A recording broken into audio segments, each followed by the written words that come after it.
scoperto che anche l'olio può essere oggetto di approfondimento molto interessante. Anche l'olio è oggetto spesso di contraffazioni, di equivoci, di falsi miti, quindi era un'occasione importante per arricchire dal punto di vista culturale, per arricchirmi dal punto di vista culturale sulle informazioni che riguardano l'olio.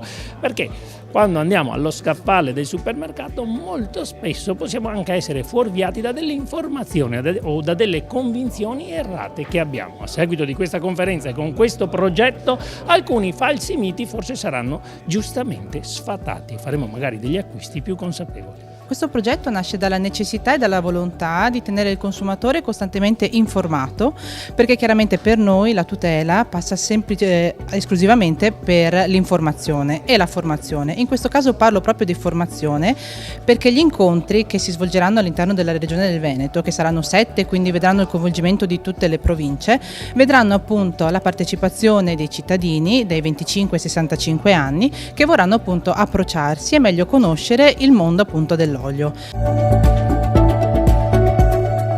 nostra regione è una regione che viene da una vocazione molto improntata sull'uso del burro, invece devo dire che con il cambiamento anche dello stile di vita e dell'alimentazione delle persone l'utilizzo dell'olio è veramente molto molto importante.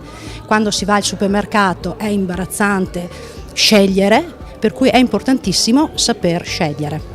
È importantissimo educare bene il consumatore, in quanto sull'etichetta delle bottiglie sono tutte le informazioni che servono e necessarie. Una cosa che noi come Coldiretti diciamo sempre è che un olio non può costare meno di un tot, altrimenti si tratta di un olio non buono o tagliato, non è assolutamente extravergine.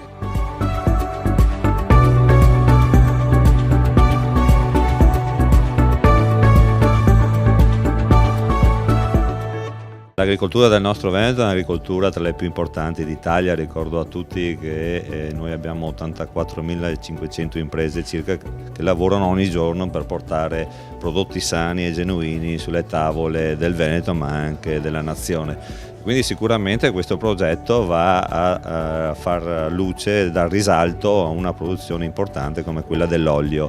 Noi ne abbiamo tante in Veneto tra DOC, DOCG, DOP, però quella dell'olio è una nicchia importante. Noi abbiamo 2 DOP, una del lago di Garda e l'altra naturalmente che si chiama Veneto, però sono dei colli, i colli Euganei, il Monte Grappa, i colli naturalmente asolani, trevigiani, che producono delle eccellenze a livello proprio di produzione, quindi piccole rese ma di grande qualità. Noi abbiamo grandissima capacità qui in Veneto, abbiamo delle imprese artigiane, piccole, medie e piccolissime che stanno dando una qualità di produzione straordinaria.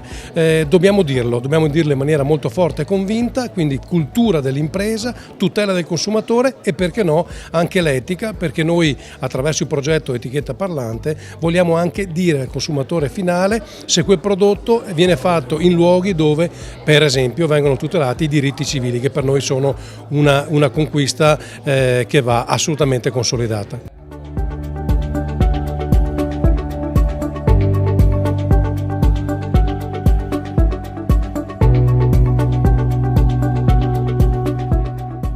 La promozione non è mai sufficiente, far conoscere i nostri prodotti è una prerogativa importantissima. Il chilometro zero, il consumo del locale rappresenta per noi un percorso, un progetto, un'ambizione da dover realizzare in tutti i contesti. Noi parliamo di olio nella ristorazione che spesso manca il nostro olio, in particolar modo stiamo denunciando anche la mancanza di questo prodotto all'interno delle scuole per esempio, no? Laddove si dovrebbe consumare un prodotto locale, laddove invece proponiamo spesso e volentieri con i vari bandi di appalto un olio che non è del nostro territorio. Il Veneto è in controtendenza rispetto alla media nazionale con un più 10% di produzione, come mai?